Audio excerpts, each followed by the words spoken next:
بەس هاوارێک کوتیان برسیمە تۆ خواتەوە یەکی بێتە دەری ماڵەوە برسیمە تفەنگی پێ بنێ شتی وا بووە.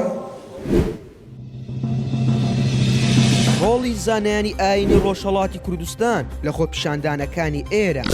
ئەگەر چی لە ڕواڵەتدا خۆپیشاندانەکانی ئێران وا دەردەکەوێت دژی بە زۆر سەپاندنی لەچک بێت بەهۆی ئەو ڕووداوی لە تاران ڕوبەڕووی ژینە ئەمینی کچە کوردی خەڵکی شنۆ بوویەوە.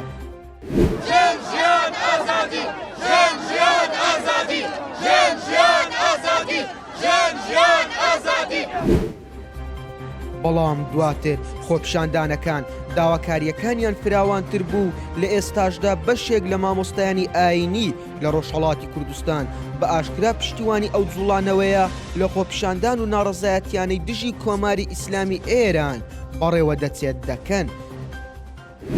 بەدڵێکی پڕ لە حوزنەوە بەدڵێکی خەمبارەوە کە منخوا ئاگاشی لێ حتا داوەتیان کردن بۆ مەراسمی مەولودنامە دڵم ناشوو ئەبینم ئەو جوانانی ئێمە لەو مەیدانانە ئەکوژرێن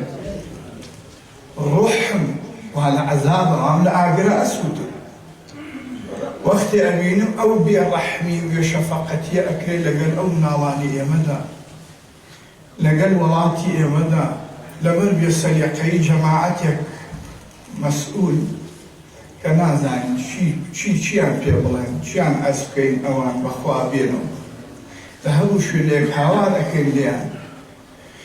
بەوەڵڵاهی پێشۆ کوڕێ ئالە و نایسەرە کوژراوە عەکسەکەی بینیوە یعنی دڵم خەریک بوو بسووتێ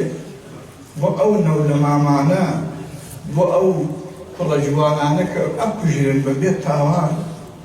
بەس هاوارێک کوتیان برسیمە تۆ خواتەوە یەکی بێتە دەری ماڵەوە برسیمە تفەنگی پێ بنێ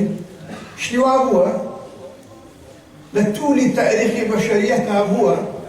خۆت بە مەیلی خۆت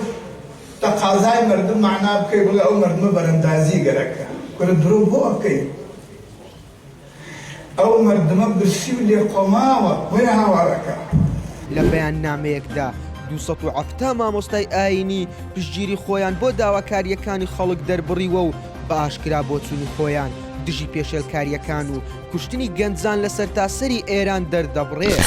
لە نێویاندا مامۆستایەک بە ناوی مەلا ئەنوەر ڕەستگار پشتیوانی خۆی بۆ شەهیدکردنی ژینە ئەمینی و بەردەوامی ناڕەزایەتیەکان لەلایەن هێزە ئەمنیەکان دەستگیر دەکرێت و تا ئێستا ئازاد نەکراوە.